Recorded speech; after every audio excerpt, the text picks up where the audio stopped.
Who pays fast food workers best and who pays worst? Just how much money are the people serving you your fast food meal getting paid? And what actions have these companies taken or been forced to take in order to improve the wages of their workers? Here's what you need to know about the money fast food workers make. McDonald's might just be the most iconic fast food chain on the planet and could make a decent claim to being one of history's most recognizable brands. Nowadays, the company employs around 210,000 workers in 36,000 locations around the world. But how much are those workers getting? According to the employment review site Glassdoor, the average base pay for a McDonald's worker at the lowest level is $9 per hour. The range is variable, however, mostly because fast food wages tend to be decided by franchise owners rather than the corporations themselves. The average total pay comes to about $19,000 per year. Of course, that wage increases as you work your way up the ranks. Shift managers make an average of $11 per hour, while some department managers make an average of $12 per hour. Recently, McDonald's made headlines after it relented and abandoned its long battle against campaigns aimed at raising the minimum wage. The company announced that it will cease lobbying to oppose minimum wage increases at any level, and they will not, quote, participate in association advocacy efforts designed to defeat wage increases. For campaigners such as the Fight for 15 movement, this was nothing less than a huge victory. As the biggest rival to McDonald's, it probably won't come as a huge surprise to find that Burger King's wages aren't too dissimilar. According to Glassdoor, the average hourly pay for a Burger King cashier is $9. Shift and assistant managers, however, can make as much as $11 per hour, and operations managers can make even as much as $67,580 per year, which isn't a bad amount by any measure. Burger King has been no stranger to controversy based around the way it treats and pays its workers. In April 2015, the company's co-founder, David Edgerton, suggested that a rise in the minimum wage to $15 could kill off the dollar menu. He said, "What's going to happen, really, is you're going to see less and less of the quick and dirty kind of places. You're not going to get these dollar hamburgers anymore that both Burger King and McDonald's had. I see a lot of $10 hamburgers arriving on the scene." Like McDonald's and BK, Glassdoor suggests that entry-level workers at KFC make an average base pay of $9 per hour. Shift supervisors can make around $10 per hour, while assistant managers appear to make an average of $12 per hour. Some reports even have restaurant general managers making an average of $14 per hour, but that figure comes from only a handful of reports. Pretty standard, but KFC has had a special role to play in the fight against low wages, albeit unwittingly. Naquasia LeGrand is a KFC employee from Brooklyn who became one of the faces of the Fight for 15 movement after being recruited by union activists to join the campaign. LeGrand appeared on the Colbert Report to promote the movement, telling him, "I worked at 2 KFCs and still couldn't make it. Still didn't see at least $300 a week. I did 2 KFCs. Glassdoor has Subway's average base pay as $9 per hour. Sound familiar? With store managers appearing to make an average of $12 per hour and shift leaders and assistant managers making around $10 per hour. But the real difference between this company and other fast food chains is that Glassdoor users have actually reported considerable additional pay for Subway employees. According to the site, the average additional pay for a Subway worker is $311, with some coming from bonuses and some from tips. Those bonuses seem a little less shiny, however, when you consider that, according to a 2014 CNN analysis of data collected by the Department of Labor, Subway leads the nation in wage violations and employee underpayment. According to the report, franchisees have had to reimburse Subway workers over $3.8 million over the years, as part of around 17,000 different violations. Glassdoor reports that Wendy's employees make an average base hourly pay of, again, $9. Shift supervisors seem to make $11 per hour, shift managers get an average of $10 per hour, and assistant managers hit an average of $12 per hour. Reports also suggest that restaurant general managers tend to hover around $56,000 per year. Considering Wendy's locations seem to be so comfortable with paying its workers around $9 to $12 per hour, it does seem curious that, in 2018, the company's CEO blamed their low sales figures on income inequality in America. It's a tough pill to swallow from a CEO who, according to Eater, makes $55 for every dollar one of his employees makes. There's more to life than a little money, you know. At first glance, nothing seems too out of the ordinary for Domino's. Glassdoor suggests that their delivery drivers make an average of $8 per hour, their assistant managers make around $11 per hour, and their general managers make about $45,058 per year. Pretty close to what we've seen before, right? Well, let's dive into those delivery driver stats.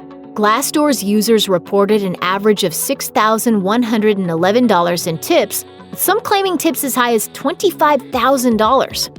Considering people tend to be more willing to tip their delivery drivers than they are cashiers in fast food restaurants, maybe the delivery driver is a more lucrative job than the behind-the-counter worker, even if the average wage is a little lower. To his credit, Domino's ex-CEO Patrick Doyle made a few positive statements in regards to wages during his tenure at the company. In 2015, Doyle, who we should point out made $43 million in 3 years at Domino's, told CNBC that the chain would have to raise wages to meet competition and retain employees. More people being employed means they're going to buy more pizza. If that puts some upward pressure on wages, that's actually a great thing. But to be clear, like many fast food chains, Domino's stores are franchises, and it's the owners of those stores who decide the exact wages. In a relative departure from what we've seen so far, Glassdoor reports that Chipotle's average crew member salary is as high as $10. And then there are tips, too. Impressively, the average rate for service managers at Chipotle is actually $15, while kitchen managers make $12 per hour on average. As far as fast food wages go, this is all pretty decent stuff. But the company hasn't been without its fair share of controversy when it comes to labor practices. In 2014, Chipotle began requiring its employees to sign arbitration agreements to prevent them from getting in on a 10,000-person class action lawsuit that claimed the company was making employees work off the clock. That is, without pay. Put short, an arbitration agreement forces workers to resolve their differences with their employers via an independent arbitration process rather than, say, class action lawsuits. In 2018, the Supreme Court declared that it was perfectly legal for companies such as Chipotle to do just this. Unfortunately for them, this plan backfired spectacularly. As of December 2018, Chipotle was facing almost 3,000 arbitration cases and counting from their own employees, who all claimed that the company was refusing to pay them properly. Chipotle's attempt to block these cases via the courts was refused, and the judge who made that decision describing the company's actions as, quote, unseemly. According to Glassdoor, Taco Bell seems to pay its workers an average of the standard $9 per hour. Shift managers hit around $11 per hour on average, while assistant managers go up to $12 per hour, and assistant general managers can make $13 per hour. So far, so normal. But one benefit to working at Taco Bell, according to one Glassdoor poster, is the employee discount, which took off at least 50% on food and drinks. And that's where Taco Bell's more recent wage problems come into the picture.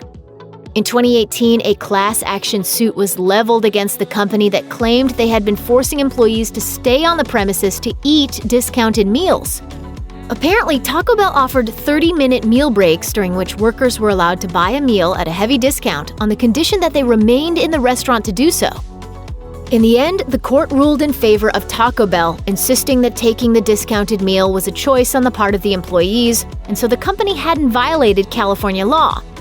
Despite this, the court did grant summary judgment for Taco Bell and reminded the company that employees should be able to use break times as they wished and could only force workers to remain on site if they had chosen to purchase a discounted meal. According to Glassdoor, Chick-fil-A team members are paid, you guessed it, $9 per hour on average, with a few of the site's users reporting a smattering of cash bonuses and tips.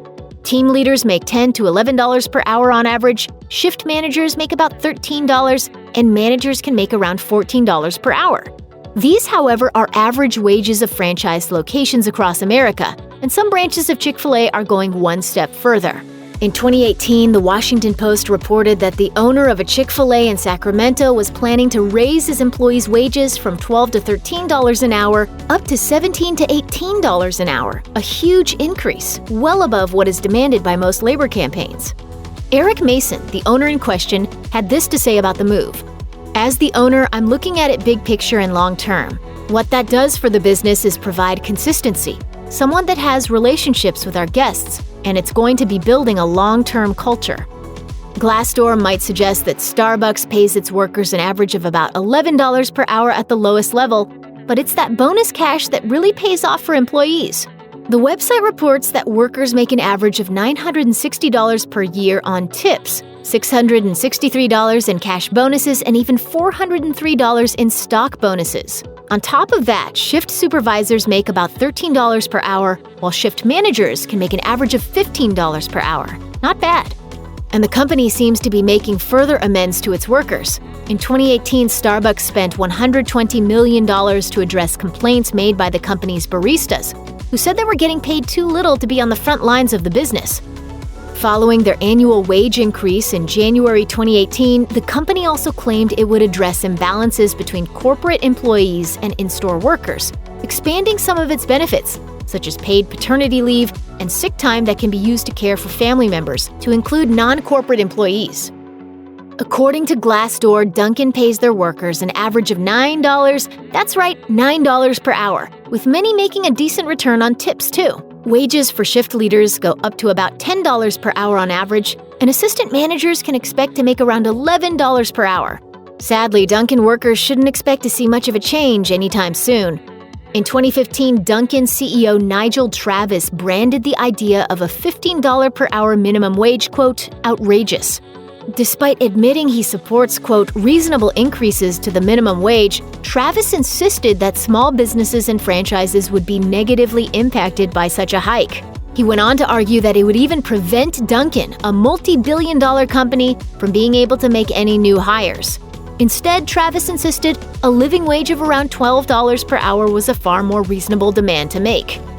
According to Glassdoor, Baskin-Robbins pays its workers the seemingly standard $9 per hour on average, though the website does have some reports of cash bonuses and decent tips. Wages for shift leaders and assistant managers increase up to an average of $11 per hour, which is about the same for assistant managers, and managers can even make up to an average of $18 per hour. Not bad in general, but it's still not exactly excellent pay for a job that, according to one ex-employee, really is harder than it looks. In a 2016 LinkedIn essay, Barack Obama suggested his time at Baskin-Robbins had taught him some valuable lessons. He wrote, "Rows and rows of rock-hard ice cream can be brutal on the wrists. And while I may have lost my taste for ice cream after one too many free scoops, I'll never forget that job, or the people who gave me that opportunity, and how they helped me get to where I am today." Check out one of our newest videos right here. Plus, even more mashed videos about fast food are coming soon. Subscribe to our YouTube channel and hit the bell so you don't miss a single one.